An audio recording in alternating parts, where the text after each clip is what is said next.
नमस्कार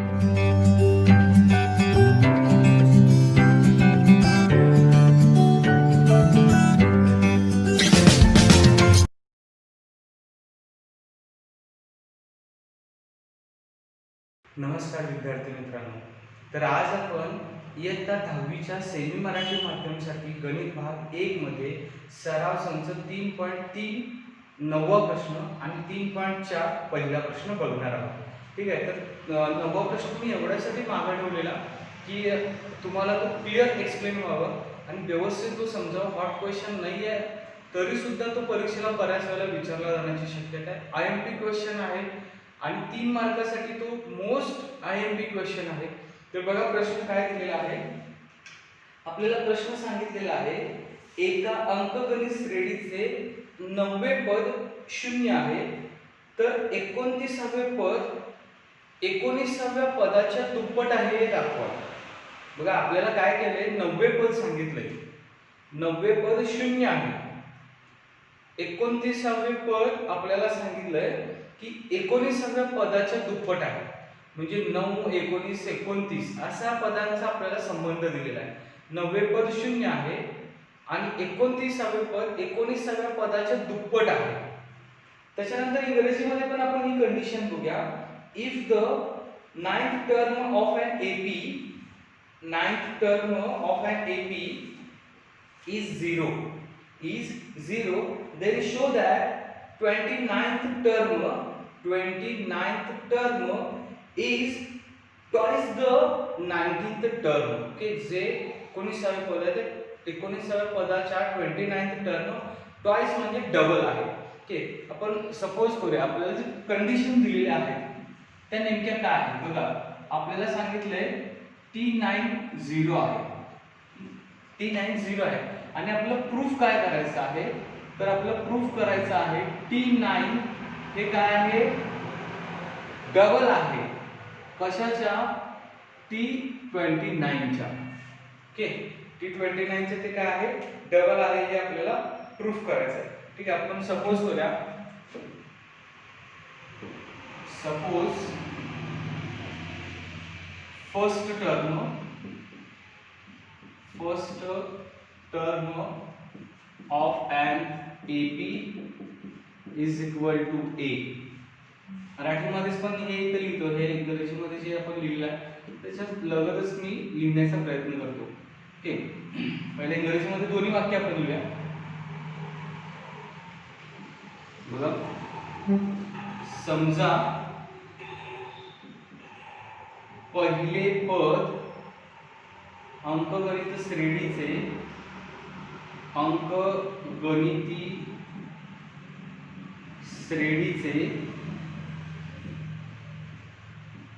पहिले पद किती आहे, A. नेहमी पहिले पद Aच असणार आहे. फक्त आपण वाक्य लिहिले पहिले पद A असते, दुसरे पद काय असते किंवा D म्हणजे पद 0. आता आपल्याला जर पहिले पद A दिलेलं आहे तर आपण पुढचं पद काय सांगणार असतो, त्याच्यामध्ये फरक असतो.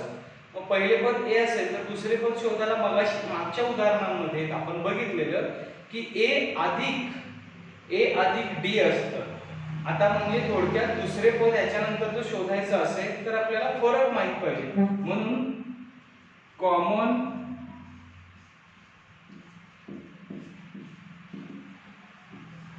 डिफरन्स म्हणजे साधारण फरक, आपण साधारण फरक असं मराठीमध्ये म्हणतोय. Is common difference is equal to D. बघा पहिले पद A, साधारण फरक D, कॉमन डिफरन्स काय सांगितलेला आहे, D. आता आपल्याला ज्या कंडिशन दिल्या बघा, काय कंडिशन दिलेली आहे की नाइन्थ टर्म याचा अर्थ बघा, टी यांचा फॉर्म्युला लिहा पहिला, A plus n minus 1 D. आणि आपल्याला काय सांगितलेलं आहे, फ्रॉम फर्स्ट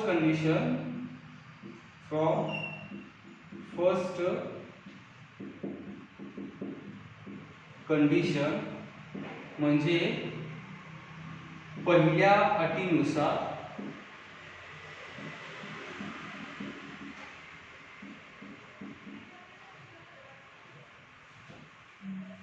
पहिल्या अटीनुसार बघा, पहिली अट काय सांगितलेली आहे की if the ninth term of an AP is 0, काय आहे मराठीमध्ये की अंकगणित श्रेणीचे 90 पद शून्य आहे. 90 पद म्हणजे टी 9 यांच्या ठिकाणी 9, ए पहिले पद यांच्या ठिकाणी 9 वजा 1 आणि डी साधारण फरक. आता मी लिहायला शिकवलं, एवढ्या पायऱ्या लिहिण्यापेक्षा आपण डायरेक्ट लिहू शकतोय टी 9 बरोबर ए अधिक हे 9 मधून 1 गेले 8 आणि हे डी. म्हणजे तुम्हाला मी याच्यापूर्वी शिकवलेलं अनेकदा आठवण करून देतो. टी 9 सांगितलं की ए अधिक 8 डी लिहायचं. टी 10 विचारलं असतं तर ए अधिक 9 डी लिहायचं. जर टी 24 विचारलं तर आपण ए अधिक 23 डी असं लिहायचं. तर ते आपण पुढच्या याला इथं लिहायचंच आहे डायरेक्ट. तर हे टी 9 किती आहे, ए अधिक डी. मग ए अधिक डी ची 8 डी ची किंमत किती सांगितली, टी 9 ची किंमत किती सांगितली, 0. मग इथे लिहा 8 अधिक ए अधिक 8 डी बरोबर 0. का बरं 0? आपल्याला सांगितलं टी 9 0 आहे. टी 9 किती आहे, 0 आहे. म्हणून ए अधिक 8 डी ची किंमत काय झाली, 0. समजलं नसेल तर एवढाच भाग परत सांगतो, कारण याच्या पुढे गणित पटकन संपणार आहे. बघा, आपल्याला काय सांगितलं की 90 पद 0 आहे आणि 19व्या पदाच्या दुप्पट 29वे पद आहे. म्हणजे याची दुप्पट केली तर ती 29 एवढी होते असं सांगितलेलं आहे. मग आपण काय केले, पहिले पद ए मानलेलं आहे, साधारण फरक डी मानलेला आहे. म्हणजे first term A and common difference D. आपल्याला पहिली कंडिशन काय दिलेली आहे की टी 9 हे 0 आहे. म्हणून आपण काय केले, टी 9 म्हणजे काय, ए अधिक 8 डी बरोबर 0. एवढंच आहे. त्याला 1 नंबर द्या, याला 1 नंबर देऊन ठेवा. नंबर लागू देत नाही लागू देत आपल्याला नंबर गरजेचा आहे. आता दुसरी कंडिशन काय सांगितलं आपल्याला, टी 19. पहिले टी 19 म्हणजे किती आहे, ठीक आहे. सेकंड कंडिशन म्हणजे दुसऱ्या अटीनुसार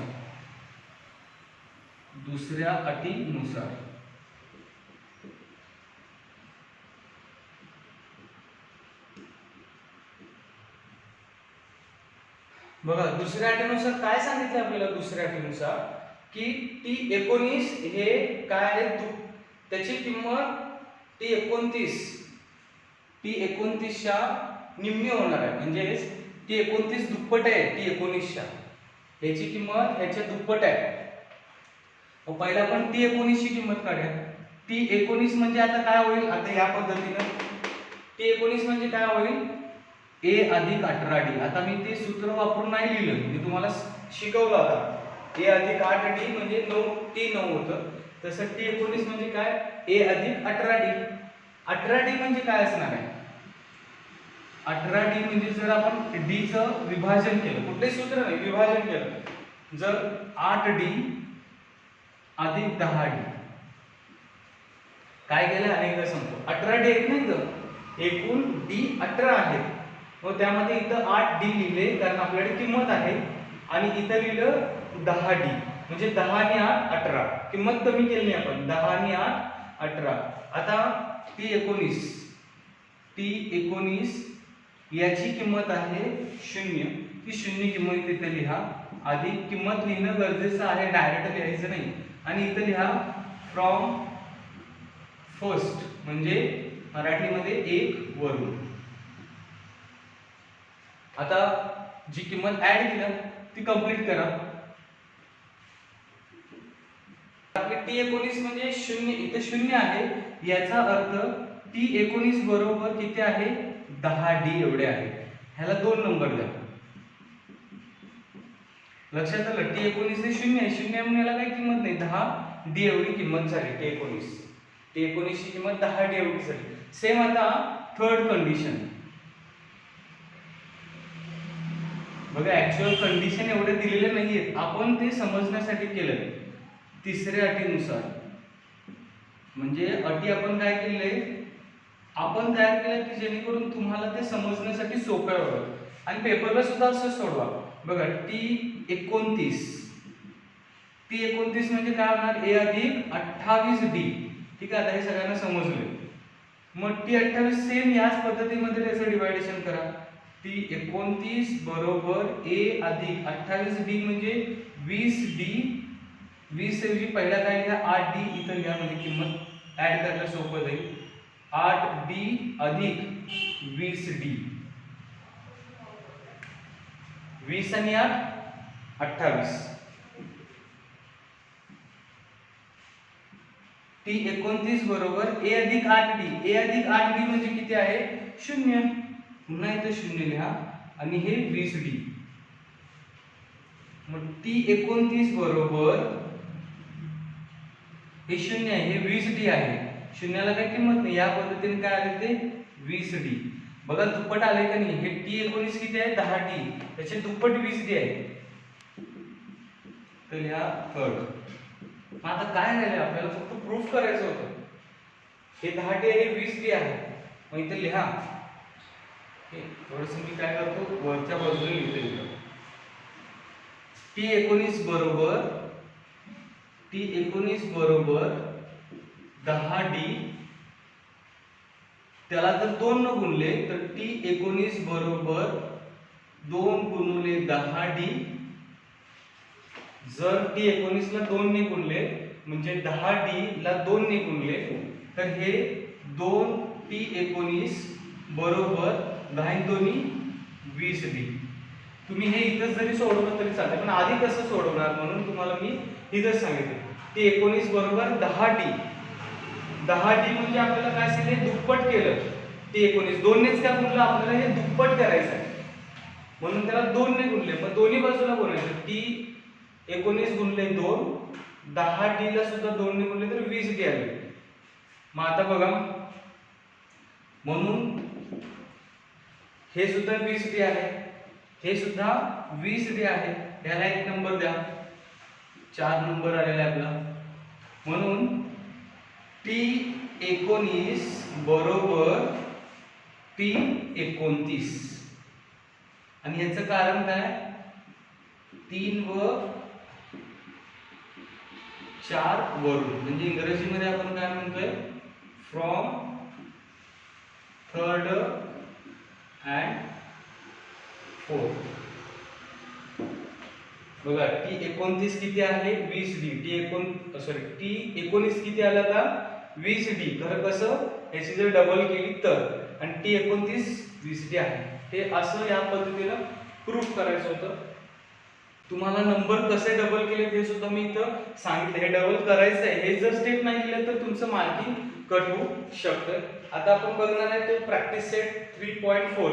पण एक लक्षात घ्या की मी हे तुम्हाला अटॅच का सांगितलेलं आहे, कारण हा प्रश्न थोडासा इम्पॉर्टंट वाटला. तुम्हाला पहिला म्हणजे तुम्ही पहिला ज्यावेळेला व्हिडिओ बघायला सुरू करा तर हा व्हिडिओ पहिला गणित हे पहिला असावं. तर थोडंसं त्यामध्ये लक्षात ठेवा, इम्पॉर्टंट आहे. ह्याच्यात सगळं स्टेप बाय स्टेप जाणं गरजेचं आहे. 3.3 नंतर तुम्हाला सगळे direct application of arithmetic progression दिले. म्हणजे अंकगणित श्रेणीचं उपयोजन काय असतं, त्याचा उपयोग काय आहे हे आपण शिकणार आहोत. आणि हा अभ्यास आपल्या दैनंदिन जीवनामध्ये खूप महत्त्वाचा आहे. त्यामुळे विद्यार्थ्यांनी फक्त गणित म्हणून बघू नका. तुम्हाला यामध्ये शिकण्यासारखं सुद्धा भरपूर काही असणार आहे. तर रिक्वेस्ट आहे की तुम्ही याला अप्लाइड पण करून बघा. तुमच्या रिअल लाईफमध्ये जीवनामध्ये नक्कीच याचा उपयोग करून बघा. नमस्कार विद्यार्थी मित्रांनो. तर आज आपण सराव संच 3.4 मध्ये पहिला प्रश्न बघणार आहोत. बघा आपण आता सुरू करूया सराव संच 3.4. प्रश्न काय दिलेला आहे इंटरेस्टिंग करून तुम्ही लक्ष देऊन बघा.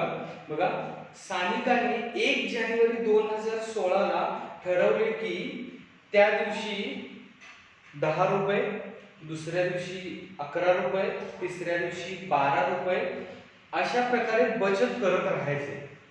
बघा आज 1 जानेवारी आहे असं समजा आणि मी आज 10 रुपये बचत करायचे, दुसऱ्या दिवशी 11 रुपये, तिसऱ्या दिवशी 12 रुपये, त्याच्यानंतर 13 रुपये, त्यानंतर 14 रुपये असे बचत करायचे ठरवले.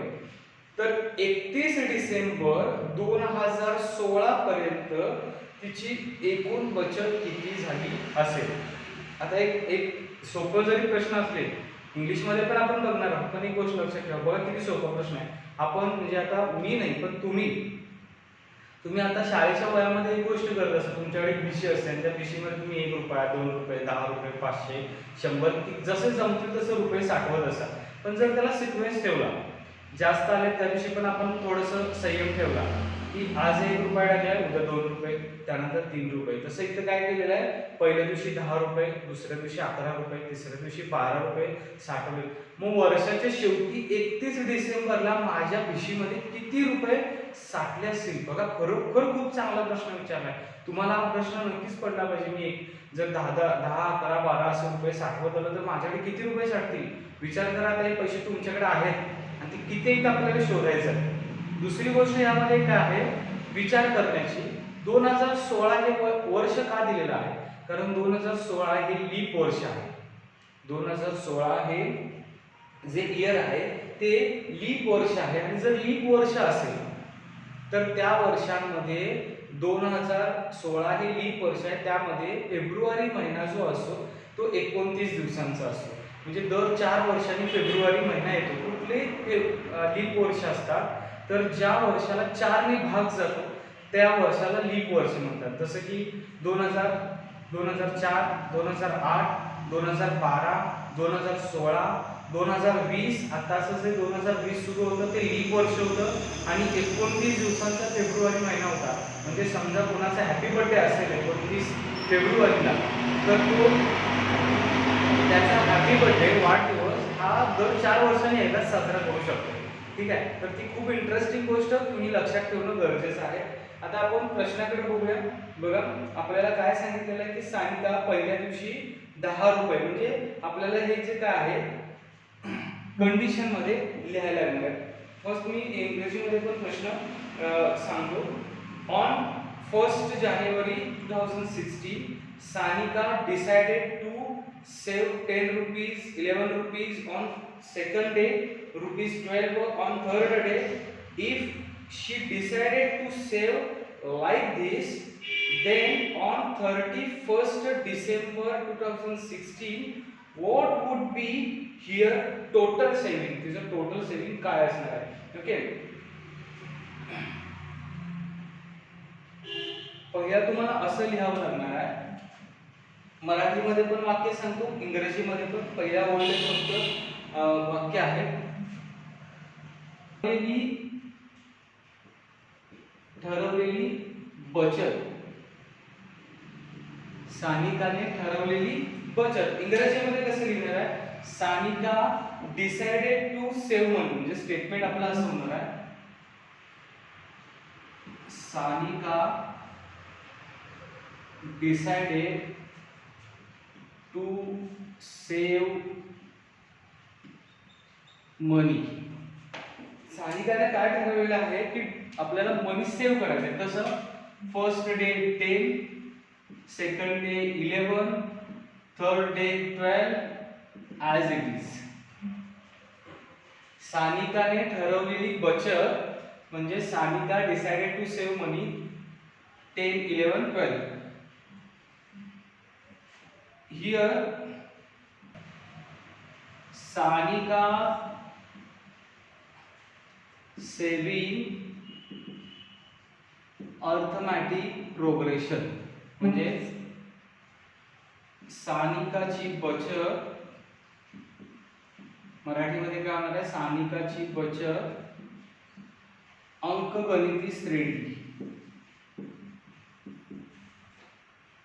Sanika saving is arithmetic progression करा, म्हणजे आहे पण होईल त्यामध्ये.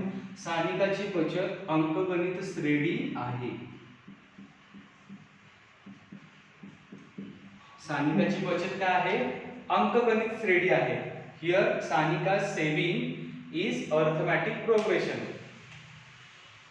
2016 इज लीप इयर. मराठीमध्ये काय होणार आहे? 2016 हे लीप वर्ष आहे. हे काय आहे? लीप वर्ष आहे. 2016 काय लीप वर्ष. बघा, मी हे आधीच काय लिहायला लागलोय, तुम्हाला सांगत काय लिहायला, कारण सगळं तुम्हाला मी आता एक्सप्लेन केले की 10, 11, 12 या पद्धतीने रुपये सेव्ह करायला लागलेले आहे. 2016 हे लीप वर्ष आहे. ओके, मग लीप वर्ष आहे, काय लीप वर्ष असणार आहे, म्हणून एकूण दिवस, त्या वर्षातले एकूण दिवस किती असणार आहे, म्हणजे इंग्रजीमध्ये आपण एकूण दिवस, सो दॅट, याला आपण सो दॅट म्हणणार आहे. एकूण दिवस म्हणजे total days, total days is equal to n, आपलं ते n असणार आहे, number of days is equal to 365. एकूण वर्षाचे 365 दिवस असतात. आता जर लीप वर्ष असेल तर त्या वर्षामध्ये 366 दिवस येणार आहे. बघा, जनरली आता 2021 मध्ये 365 दिवस असतील, मात्र लीप वर्ष असल्यामुळे इथे किती होणार आहे, 366 दिवस होणार आहे. किती दिवस होणार आहे, 366 दिवस होणार आहे. आणि आता आपल्याला इथंच लिहून ठेवा, T1 किती आहे, 10 आहे, T2 किती आहे, 11 आहे, T3 किती आहे, 12 आहे. ठीक आहे, तर हे लक्षात ठेवा. आणि आता आपण बघणार आहे की आपल्याला किती रुपये साठणार आहे. आपल्याला कंडिशन दुसऱ्या काही दिलेले नाही, आपल्याला फक्त प्रोग्रेशन दिलेले आहे आणि डेज दिलेले. डी काढा, डी फाइंड करायचं आहे, इथंच फाइंड करा आपण. डी फाइंड करायचं आहे म्हणजे काय करायचं आहे, T2 minus T1, D is equal to T2 आहे 11 मायनस T1 आहे 10. मग D किती येणार आहे आपल्याला, तर D 10 मायनस 1 केल्यानंतर 1 येणार आहे. 11 मायनस 10 केल्यानंतर 1 येणार आहे. 11 मायनस 10 केला 1 येणार आहे. सोपं आहे. आता आपण फॉर्म्युला वापरतोय. फॉर्म्युला म्हणजे आता आपल्याला काय विचारले पहिला हे समजून घ्या. कुठला फॉर्म्युला वापरायचा, तर TN चा फॉर्म्युला वापरायचा नाहीये. का नाही वापरायचा, कारण आपल्याकडे काय काय आहे बघा. A आहे, A किती आहे, A आहे 10, D आहे, D आहे 1, N आहे, एकूण टोटल डेज आहे 366 आहे. आपल्याला विचारले ह्या सगळ्यांमध्ये आपण किती रुपये वाचवले, म्हणजे SN चा फॉर्म्युला वापरायचा आहे. SN बरोबर N/2 ब्रॅकेटमध्ये 2a plus n-1 d bracket close. Okay, हे अंडर रूट ब्रॅकेट असणार आहे. इथं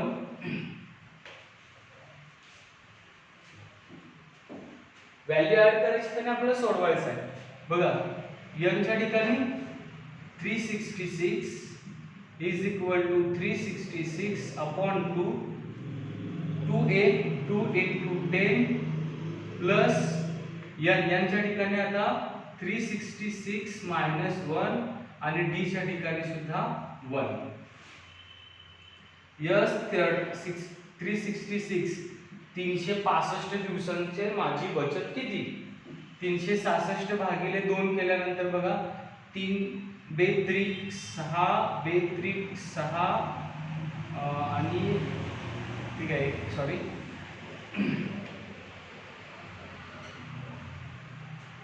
बघा 366 दिवसांची माझी बचत किती असणार आहे. तर बघा बे के बे इथं बे के बे याच्यामध्ये 1 आहे, तो 1 कॅरी केला, बे 16 आणि हे बेत्रिक 6.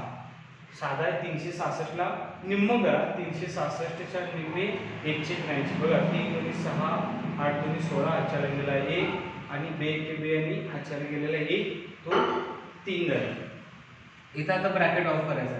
10 दुनी 20, 366 मधून 1 गेल्यानंतर 365 गुणुले 1 केलं, त्याला गुणुले 1 केल्यानंतर आहे असं ते 1च येणार. हे 365 × 365. मग 366 दिवसांची बचत 183 इथं गुणुले आहे आणि 20 अधिक 365 385 येणार आहे आणि ह्यांचा गुणाकार म्हणजे आपली बचत.